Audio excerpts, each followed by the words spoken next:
दोस्तों, आज भारतीय नौसेना और मार्कोस कमांडो की पूरी दुनिया में तारीफें की जा रही हैं क्योंकि हमारे समुद्री मगरमच्छ कहे जाने वाले मार्कोस कमांडो ने केवल 20 मिनट के अंदर अंदर ही हाईजैकरों से अपने जहाज को भी बचा लिया और 15 भारतीय नागरिकों की जान को भी बचा लिया। दरअसल पूरा मामला कुछ इस प्रकार है कि सोमालिया के समुद्री लुटेरों ने हमारे एमवी लीला नाम के जहाज को नॉर्थ अरेबियन सी से हाईजैक कर लिया था और जैसे ही ये खबर भारत को पता चली तो उसके तुरंत बाद ही भारत ने एमवी लीला जहाज के पास में अपने सबसे घातक डिस्ट्रॉयर यानी कि आईएनएस चेन्नई को भेजा। साथ में भारत की तरफ से P-8I पोसाइडन विमान को भी भेजा गया और प्रीडेटर ड्रोन को भी एमवी लीला नाम के जहाज के पास में तुरंत ही भेज दिया गया और उसी समय मार्कोस कमांडो को भी तुरंत ही एमवी लीला नाम के जहाज के पास में भेज दिया गया,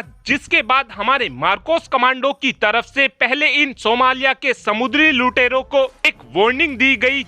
और इस वार्निंग के बावजूद भी जब ये समुद्री लुटेरे नहीं माने तो उसके तुरंत बाद ही हमारे मार्कोस कमांडो शिप के ऊपर चढ़े और उसके तुरंत बाद ही अपने ऑपरेशन को शुरू कर दिया और इस ऑपरेशन के कुछ ही मिनटों बाद हमारे मार्कोस कमांडो ने इस ऑपरेशन को पूरी तरीके से सफलतापूर्वक खत्म कर दिया। और मार्कोस कमांडो वही कमांडो होते हैं जिनको स्पेशली इसी तरीके के खतरनाक मिशन को करने के लिए बनाया जाता है। इस समय मार्कोस कमांडो भारत के सबसे शक्तिशाली कमांडोज हैं और अगर आज भारत की तरफ से तुरंत एक्शन नहीं लिया जाता तो यहाँ पर कुछ बड़ी अनहोनी हो सकती थी, क्योंकि जो ये सोमालिया के समुद्री लुटेरे होते हैं इनका हमेशा से ही ये ट्रैक रिकॉर्ड रहा है कि अगर इनकी बात को नहीं माना जाता है तो ये शिप में जितने भी क्रू मेंबर होते हैं उनको तुरंत ही मारना शुरू कर देते हैं। और इस ऑपरेशन को देखते हुए आज पूरी दुनिया भारत का लोहा मानने पर मजबूर हो चुकी है